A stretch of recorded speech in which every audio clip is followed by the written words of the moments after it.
বন্ধুরা, আপনারা কি ঝিঙের খোসা বা আলুর খোসা ফেলে দেন? আজকের পর কিন্তু আর কখনো ফেলে দেবেন না।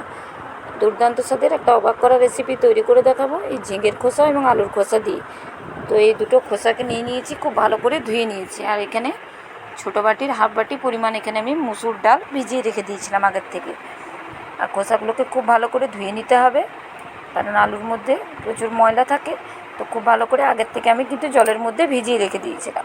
এবার ধুয়ে নেওয়ার পর মিক্সির জারের মধ্যে আমি এই খোসাগুলোকে নিয়ে নিচ্ছি। খোসাগুলোকে খুব ভালো করে বেটে নিয়েছি আমি। আর এখানে মুসুর ডালটাও ভালো করে বেটে নিয়েছি। তো ডালটাকে বেটে নিয়েছি, দুটো কাঁচা লঙ্কা দিয়ে বেটে নিয়েছি আমি।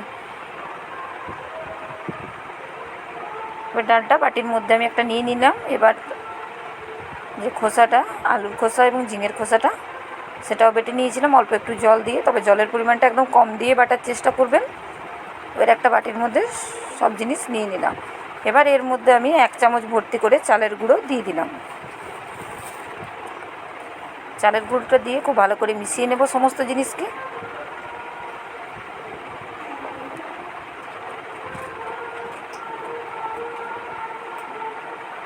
তো খুব ভালো করে দেখুন মিশিয়ে নিয়েছি।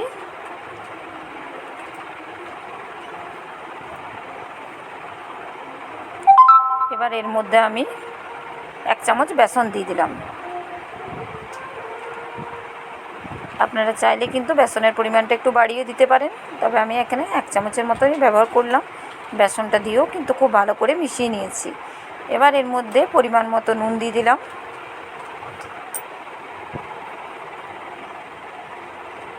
অল্প একটু হলুদের গুঁড়ো দিয়ে দিলাম।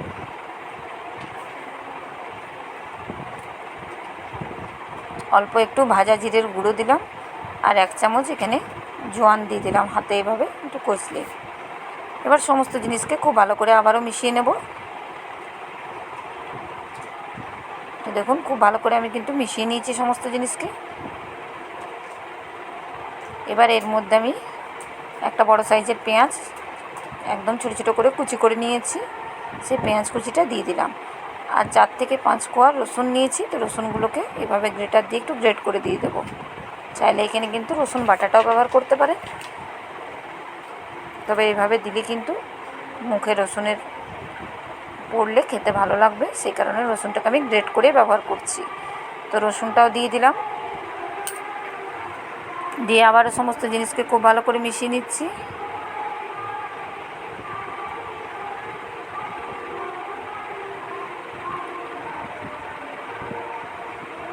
এবার পরিমাণ মতো কড়াইয়ে তেল গরম হতে দিয়ে দিয়েছি। তেলটা খুব ভালো করে গরম হয়ে যাক, চারিপাশ একটু তেলটাকে ছড়িয়ে দিলাম এভাবে। এবার তেলটা কিন্তু খুব ভালো করে গরম হয়ে গেছে।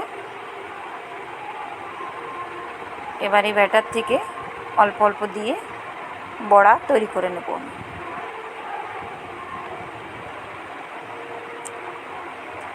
তো ঠিক একটু বড় সাইজের করে করতে হবে। আর চাইলে কিন্তু পেঁয়াজটা একটু বড় বড় করেও দিতে পারেন, তবে ছোটো ছোটো করে দিলে ভালো লাগবে।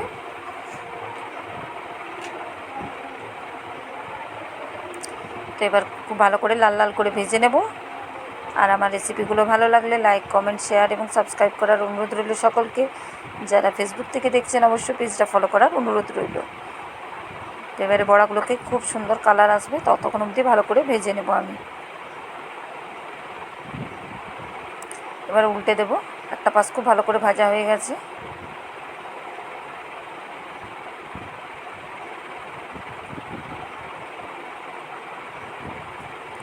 উল্টে পাল্টে ভালো করে ভেজে নেব বড়াগুলোকে।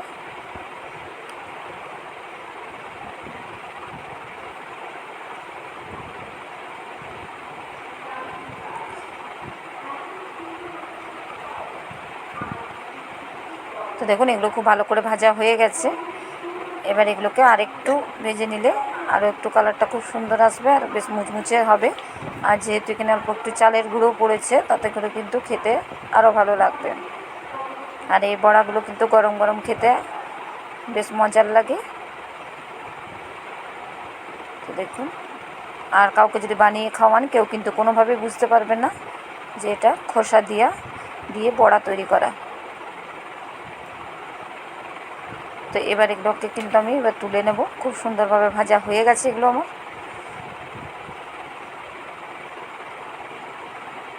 এগুলোকে তেলটাকে একটু ঝরিয়ে বড়াগুলোকে তুলে নিচ্ছি আমি।